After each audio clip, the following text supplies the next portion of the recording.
Hola, muy buenas y bienvenidos a Sol y Pasión, a este programa de información cofrade que una semana más aparece por esta pantalla, ¿verdad? Y que les trae la actualidad del mundo de nuestras hermandades y cofradías, que en esta ocasión, fíjense, avanzado ya el mes de enero, bueno, periodo prácticamente precuaresmal, y nos gusta llamarlo así porque, bueno, ya están celebrando sus solemnísimos cultos, ese precioso quinario de la Sacramental de San Marcos, así es que son cultos fuera de la cuaresma, precuaresmales, por tanto es una estampa, una maravilla tener este precioso tiempo y por supuesto cuando llegue el miércoles de ceniza, esos 40 días de cuaresma.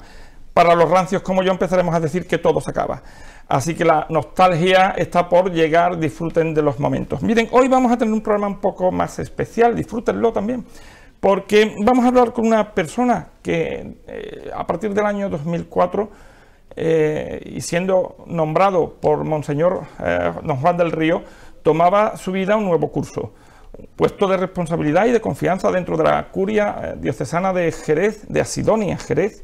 Nos vamos a centrar mucho más particularmente, este programa se ve en toda la provincia, pero por cuestión de tiempo centraremos un poco más sobre Jerez y sus hermandades y cofradías. 18 años en el puesto de esa responsabilidad que les comento. Y hasta, por supuesto, vivió todo el ministerio de Monseñor Mazuelos y un año, el primer año de Monseñor Rico Pavés, nuestro actual pastor. Ahí llegó su cese en torno al mes de septiembre, poniéndose a disposición de nuevo ese puesto y ya ocupado, en este caso, por la señora delegada diocesana de Hermandades y Cofradías, doña Elena Gómez. Es, bueno, prácticamente hermano de la Hermandad del Nazareno, muchas pistas les doy ya. Quien no sepa que nuestro invitado del día de hoy es don Joaquín Perea Montilla. Querido Joaquín, muy buenas, encantado. Igualmente encantado de estar contigo. Bueno, pues querido Joaquín, han pasado unos meses desde esa destitución, ese cese, y nos gustaría, pues, han pasado unos meses, como digo, ha pasado el verano, ha pasado algunas festividades, entre ellas la Navidad, y bueno, en este periodo precuaresmal, pues nos gustaría y nos interesaba saber de ti. Y de saber, pues, un poco, lo primero, cómo estás, cómo han sido estas fiestas y cómo está la familia y cómo está todo. Muy bien todo, muy bien. Muy bien, esto era una cosa, hay una persona que me preguntan, bueno, ¿y el cambio? El cambio tenía que llegar un día a otro. Yo cuando llegué hace 18 años a la delegación, dije los primeros días que el día que el obispo me dijese voy a cambiar, que yo iba a tardar 12 horas en irme del obispado. Conforme iban pasando los años, iba aumentando el tiempo y decía, voy a tardar 3 días, 4 días, 6. ¿Por qué? Porque yo echaba muchas horas allí en el obispado y en mi despacho yo tenía pues parte de mi biblioteca, yo estaba estudiando ciencia de la religión, tenía allí libros, tenía trabajos, tenía muchas cosas que poco a poco pues me he ido llevando a mi casa, pero bueno, fantástico, siempre al servicio de la iglesia y muy bien.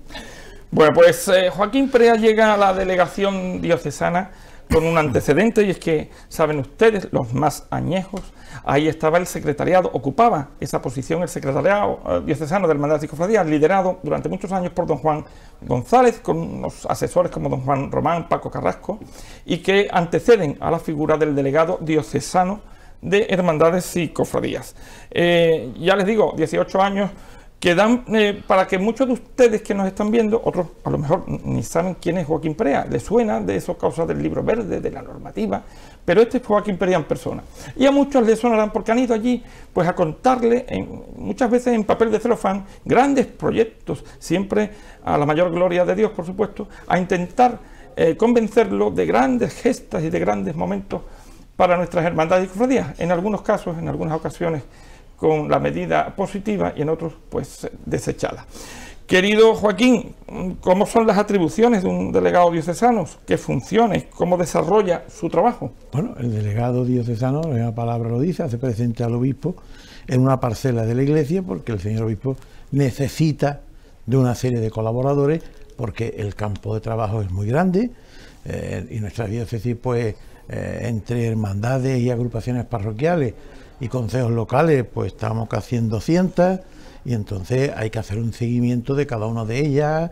Anualmente tienen que presentar las memorias, tanto de actividades como memoria económica, tienen que hacer elecciones, tienen que pasar por arte sacro para que se autorice la realización de cualquier cosa que decida la hermandad, hacer un seguimiento también de acompañamiento a estas hermandades en su formación, ayudarle en todo aquello que se pueda ayudar.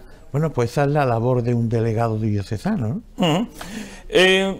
Venimos además, prácticamente con tu llegada, Joaquín, llega también lo que es la nueva normativa diocesana y se incorpora prácticamente al año de tu llegada. Pero lo que mucha gente no recuerda, porque entonces no había librito verde, es que siempre ha habido normativa diocesana. Hombre, ya me imagino. Es decir, cuando se crea la diócesis, don Rafael Bellido saca una normativa diocesana de hermandades y cofradías.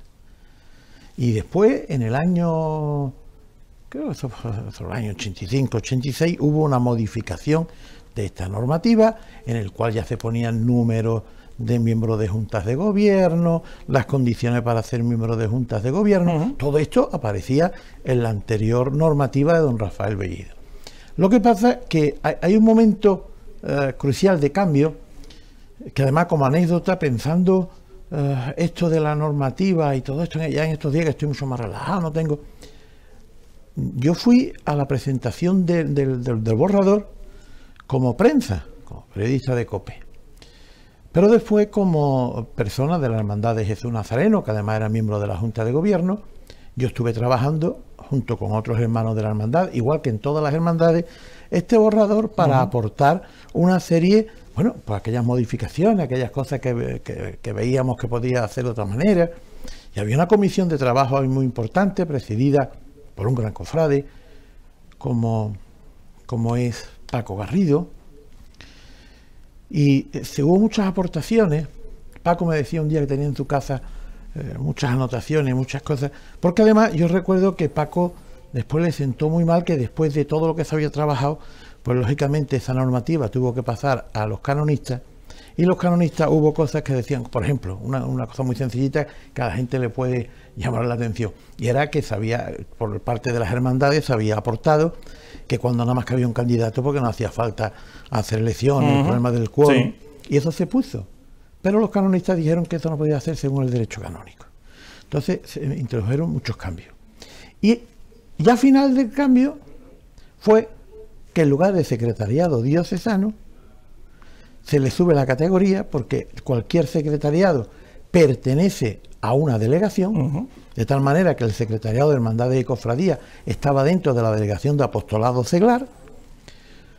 Pues cuando don Juan del Río decide hacer una delegación diocesana de Hermandades y Cofradías, hay que modificar cada vez que aparece en el libro verde la palabra secretariado, hay que cambiarla por delegación diocesana. Y alguna se coló, en algún sitio aparece secretariado. Dentro de esas atribuciones, que ya ven que la regulación, por supuesto, y el ministerio de ese librito verde aparece, ya os digo, a los pocos meses, al año prácticamente de la llegada de don Joaquín Perea, uno de los momentos cumbres para muchos hermanos mayores, para su hermandad, sus golpes de pecho, es la salida extraordinaria. Salidas extraordinarias por todo, en la que la regulación quedaba marcada según los años de vigencia que marcaba dicha normativa. Las salidas extraordinarias, Joaquín, que duda cabe que era el proyecto estrella, ¿no? Sí, había que nombrar juntas de gobierno, cabildo pero la salida era maravillosa. Las salidas extraordinarias no estaban reguladas por nada, porque eso no viene regulado dentro de la normativa diocesana. Entonces había personas que pedían salidas extraordinarias por cosas muchas veces pues que no se veía, ¿no? O repetir muchas salidas. Y entonces se sacó una primera normativa, un decreto, perdón, no era normativa, sino porque las normativas después se tienen que ir actualizando. Claro, y además conforme hay que modificar o hay que sacar, y para legislar después pues hay que sacar decretos y cosas así. Entonces se sacó un decreto que nos lo han copiado en más de un sitio, porque yo siempre lo digo, Jerez tiene que estar muy orgullosa. La diócesis de Jerez, no Jerez, sino la diócesis de Jerez, tiene que estar muy orgullosa de la normativa que tiene. Y no lo digo yo porque yo sea padre de ella, no he sido padre, he colaborado, pero sí he ido por muchos sitios de España, porque yo también he pertenecido al equipo de trabajo de la Conferencia Episcopal, hemos ido a muchos sitios, y por ejemplo, el que era obispo de Santander, don Manuel, cuando era lo vi, porque yo lo conocía cuando era obispo del Ferrol, lo vi y me dijo: Joaquín, que sepas que hemos coronado una virgen en nuestra diócesis siguiendo vuestra normativa. El decreto que saca el obispo sobre salidas extraordinarias, si os movéis por ahí, hay muchas diócesis que es casi idéntico al nuestro. Entonces se puso en principio cada 50 años, después múltiplo de 25, pero primero era 50. Y después don José Manzuelo lo modificó y ya se puso a los 25 años y ya siempre múltiplo de 25, 25, 50, 75. Y también aparece en ese decreto que solo sea de la fundación o refundación, escoger una de las dos, ¿no? Primero tenía que hacerse un cabildo extraordinario de hermanos para que los hermanos estuviesen de acuerdo, que se aceptase los gastos que eso conlleva, forma de pago, qué se iba a hacer, cómo se iba a preparar, qué catequesis se iba a hacer para que eso no llegase como ahí caído del cielo, y con estas premisas. No, habría que hacer un triduo, un quinario, algo preparativo, o incluso ¿no? unas charlas por lo en menos. la cual pues se fuese cogiendo, pero bueno, y entonces eso ha marchado durante Pero después un eso tiempo. ha derivado también en que sea no solamente por los años de la fundación de la hermandad o de la imagen, también ahora hemos visto recientemente, hace unos días, por 10 años de la fundación de la hermandad, las hermandades han sido trasladadas de otra forma, es cierto. Es decir, pero bueno, hay un problema ahí, sí, que es la pandemia. Claro. Porque hasta la pandemia esto se llevaba a rajatabla. Después de la pandemia, Se ha abierto pues un poquito esto la se ha mano. abierto un poquito la mano, y ahora yo ya no sé cómo será la línea que va a seguir don José Rico, pero bueno, es verdad Bueno, que... aperturista ya hemos visto que sí. Sí. Aperturista ya hemos visto que sí. Dentro de todas esas cuestiones, ¿verdad?, que les va contando ya el delegado diocesano de la Hermandad y Cofradía, otros muchos hermanos mayores iban a pedir de todo. Pues allí, a pedir de todo, otra cosa es que salieran con el placet del obispado. Pero nuevas imágenes secundarias o imágenes titulares, por supuesto fundaciones de hermandades, cambios de sedes canónicas, solicitarían, imagino, ya te lo pregunto, Joaquín, cambios en su director espiritual. Bueno, es que sí, bueno, algunos han ido a ver la posibilidad de cambiar el director espiritual. El problema, primero, eso sí, recoge la normativa, que normalmente el director espiritual sea el párroco de la parroquia donde se encuentre la hermandad. También recoge que en caso de que sea en un convento, pues que preferentemente el director espiritual sea el prior o superior, siempre y cuando no se determine otra cosa. Porque además, antiguamente, hace 100 años, pues a lo mejor se podía escoger un sacerdote, pero hoy día... Estamos contados. Es que además, como yo hablo de la diócesis entera, hay sacerdotes que son directores espirituales de 10 o 11 hermandades, Sí. que radican todo en su parroquia.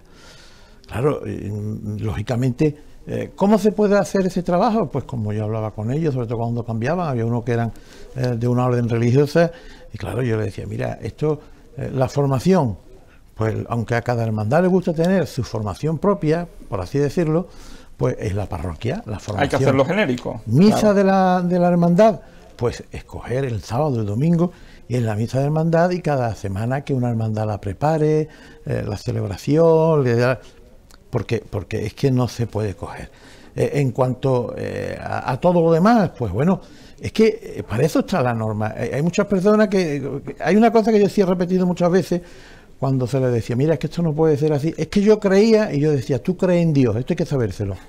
Pero claro, si tú vas a modificar un paso, o vas a modificar unas imágenes, pues también lleva un proceso, que nosotros éramos solamente canalizadores de recibir y ver que todo iba.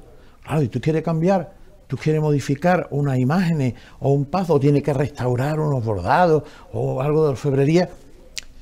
¿Quién se tiene que enterar primero? Los hermanos de la hermandad, que además tienen que dar permiso. Y vamos a lo mismo. Hombre, el esto, proceso de cabildo. ¿esto cuánto va a costar? Claro. ¿Quién lo va a hacer? Claro. ¿Qué seguridad te da? Claro. Entonces hay que decidir.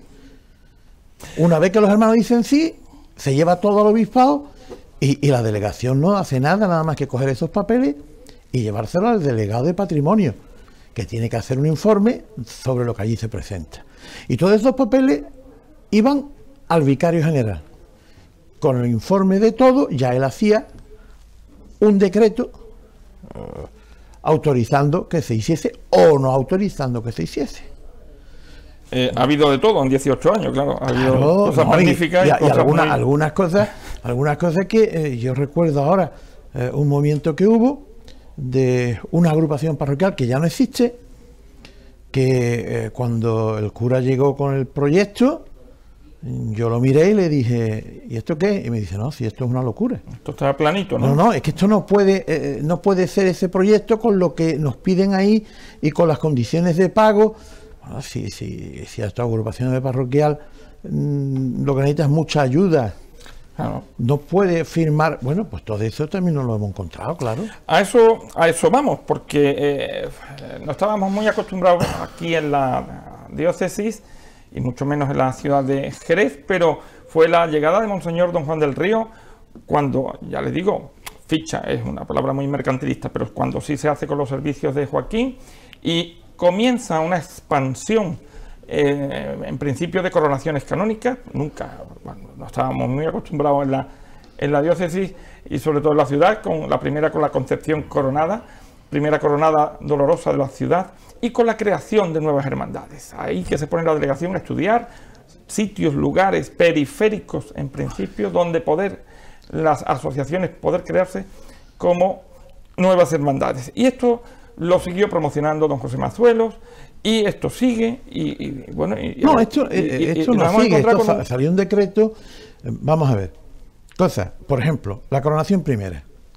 Yo estuve en la presentación, cuando se leyó el decreto de coronación de la Concepción, yo lo estuve cubriendo, y estuve cubriendo el pregón, y estuve cubriendo varias cosas como prensa, haciendo presente a COPE. Porque hay que tener en cuenta que la Virgen de la Concepción se corona el 8 de diciembre del 2004.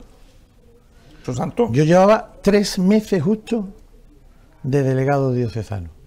Sí, yo ahí, esa coronación ya venía todo hecho. Lo que sí es verdad, y eso es una cosa que yo siempre lo digo, que las nuevas hermandades no responden a un capricho de nadie. Estaba todo perfectamente estudiado, estaba todo perfectamente programado. Porque aquí nunca se ha hecho las cosas, aquí no se ha improvisado, todo viene de una programación, con unos objetivos a conseguir y unos medios para alcanzar esos objetivos. Y entonces nos encontramos con una realidad que yo siempre lo he dicho. Vamos a ver, ¿quién pensaba que en La Granja iba a haber una hermandad? Bueno, pues curiosamente, antes de ser delegado diocesano, a mí me tocó que Soberano Poder fuese a La Granja, con el compromiso oficial de don Juan del Río, que el día que se fuesen a La Granja los hacía hermandad. Bueno, además tú impulsaste como comisario de aquella... Por eso te estoy diciendo que el acuerdo fue aquel. Ya después don Juan me nombra delegado diocesano, y cuando yo me reúno con él, de muchísimas reuniones que tuvimos para programar todo y ver todo, Joaquín, reúnete con todos estos grupos que existen en las afueras y vamos a ver cómo se puede ir desarrollando. Yo, y lo digo a boca llena, yo le tengo muchísimo cariño a todas las hermandades, obviamente, porque yo soy cofrade de chico. Sí, sí. Pero las hermandades nuevas, es que yo he vivido con ellos todo este proceso. Es que yo estuve reunido con 2 señores de una agrupación, sin más, y 2 representantes de una parroquia en mi despacho del antiguo obispado, donde estas personas que venían allí ilusionados porque querían, y la gente de la parroquia le dijeron, no, en nuestra parroquia no. Y entonces ellos dijeron, si llevamos 2 años trabajando ahí, y ustedes no nos han dicho nunca que no, ¿cómo es que ahora delante del delegado? No, porque no voy a hacer allí nunca nada. Yo les pedí que me dejasen 1 mes, 2 meses para intentar solucionarlo. Ellos, los pobres, pues casi llorando me decían, bueno, después de 2 años, ahora tú en 1 mes nos vas a solucionar esto. Bueno, pues ya que yo he perdido 2 años, vamos a intentar solucionarlo. A los 10 días estaban en otra parroquia, hicieron un traslado de la imagen que tenían, y hoy día es una gran hermandad al que yo le tengo muchísimo cariño, y que el otro día celebró 10 años de hermandad, como es la hermandad de la salud de San Rafael. Joaquín, así de claro, si un cura párroco no quiere en su parroquia una hermandad nueva, una asociación, no se crea? No se crea. Es decir, en Jerez hay una serie de parroquias que han dicho no queremos movimientos cofrades. Y para terminar un poco este primer bloque o de hermandades nuevas y demás, en 18 años pensamos que todas las hermandades nuevas podrían aportar más, crear más, formarse más patrimonialmente, solidariamente, porque se ven en 18 años que no crecen. No, sí crecen. ¿Crecen? Es decir, hay de todo, hay de todo, ¿no? Porque como con botica hay de todo. O es que las hermandades antiguas todas dan, decir, no. Para nada. Hay hermandades